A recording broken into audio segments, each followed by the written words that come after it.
Good morning and happy Sabbath.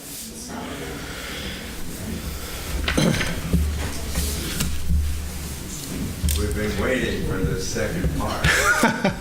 Good. I'm glad somebody remembered. So this is part 2 of the Religious Liberty report from December 20. And this story is from the book Flee the Captor by Herbert Ford and can be found in the Adventist Book Center.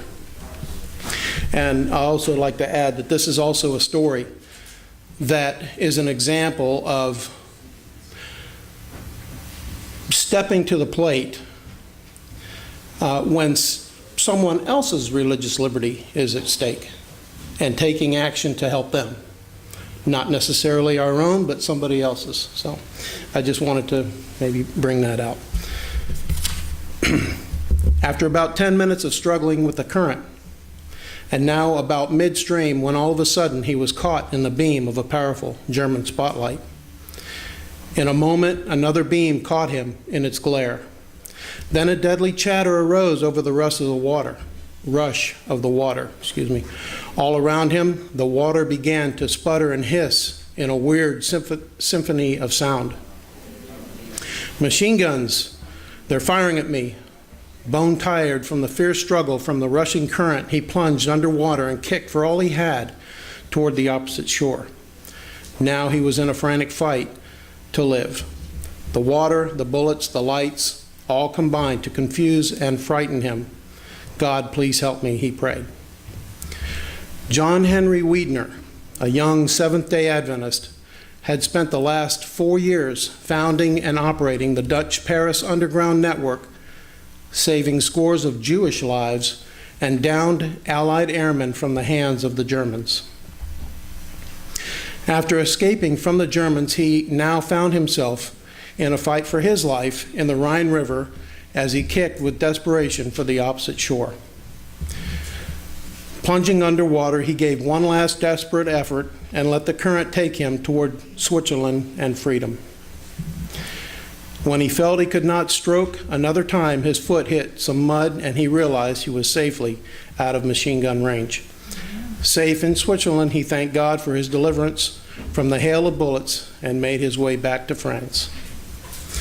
Already arrested on 4 occasions, being slapped, kicked, beaten, violently submerged in ice-cold bathtubs, leaping from a moving train in the middle of the night, and surviving a hail of machine gun bullets in the middle of a river, John continued his work, determined more than ever to help as many as he could to escape the German oppression.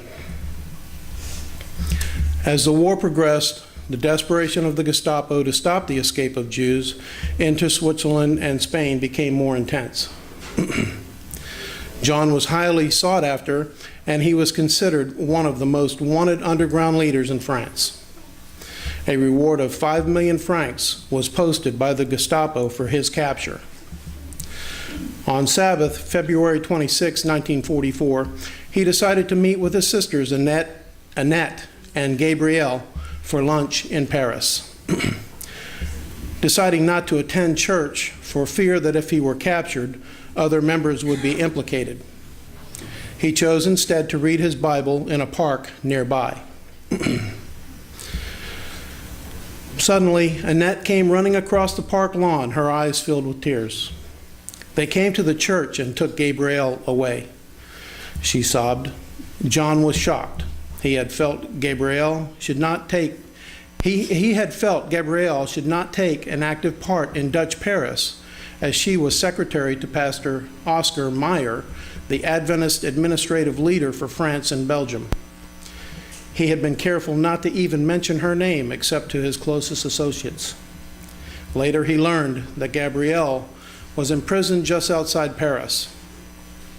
During her time at the Paris prison, a German Seventh-day Adventist soldier with whom John had studied with in college prior to the war, heard that Gabrielle was in the prison and went to her carrying words of comfort and a Bible. For this humanitarian act, he was sentenced to 1 month in jail. On the 6th of June, 1944, the Allies landed on the beaches of Normandy, quickly advancing to and liberating Paris. Hearing this, John had hoped that Gabrielle might have been set free, but his hope turned to disappointment when he learned that the day before the arrival of the American troops in Paris, that the Germans had taken all prisoners eastward on the last trains leaving the city. Searching for word about his sister, John finally found someone who had seen Gabrielle as she was being put aboard the prison train. Constantly, his mind was preoccupied with concern about her. At least she was well when she left Paris, he thought. The war should be over soon. On May 5th, 1945, the Germans surrendered. The war was over. The next day, John was in The Hague where his parents lived. He had not seen them in 4 years. When the door opened, his mother stood there. "John," she cried as her son stepped into her outstretched arms. Later, when his father arrived at home, the three of them embraced with tears of joy streaming down their faces. "Where is Annette and Gabrielle?" his mother asked. "Annette is doing well in Switzerland. She will be able to come home soon," he said. "Gabrielle is a prisoner of the Germans." Soon, John returned to Paris, and one day, news about his sister finally came. She had died in the concentration camp at Ravensbrück. Madeline Below, a friend and member of another underground group, found John and relayed the story. "I was with Gabrielle at Ravensbrück," she said, "and all the time Gabrielle gave a wonderful testimony of her faith in God. In February, when the Russians advanced near the camp, the German guards decided to leave. As they left, they set fire to the barracks with the prisoners inside. Gabrielle was the farthest from the door, but even as the fire was raging, everyone was astonished by her calmness and lack of concern for herself. They got her out just before the flames reached her, but she was overheated by the fire, and bringing her out into the intense cold made her sick, and she died." The news stunned John. In just 6 months, the Germans had killed Gabrielle. The next morning, he set off for Holland to tell his parents of the tragedy. Despite their grief, his parents received the news with calmness as they took courage in their firm belief that Gabrielle would be resurrected to life again at the second coming of Christ as promised in the Scriptures.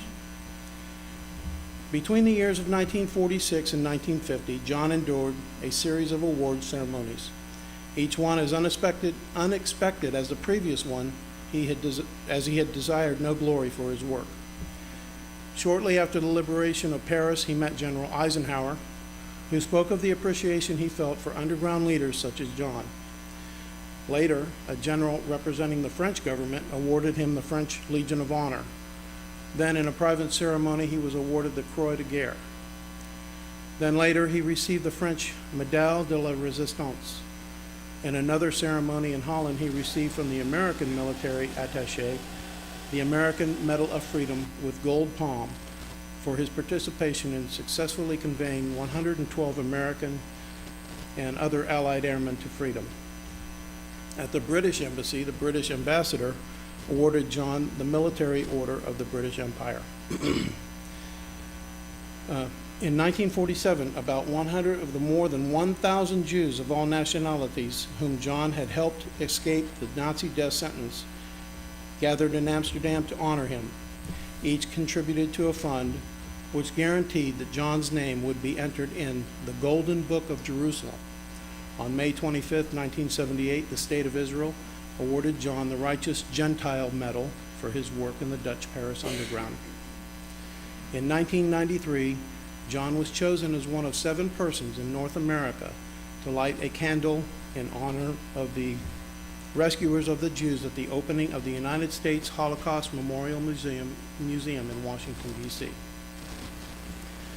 After his work was done in Europe, John moved to Pasadena, then Monterey Park in California, where his days were still full of hard work in his chain of health food stores and manufacturing business. He was an active member in the Pasadena and Temple City Seventh-day Adventist churches. "I am happy in my work, in my friends, and in my service to God," Wiedner would say.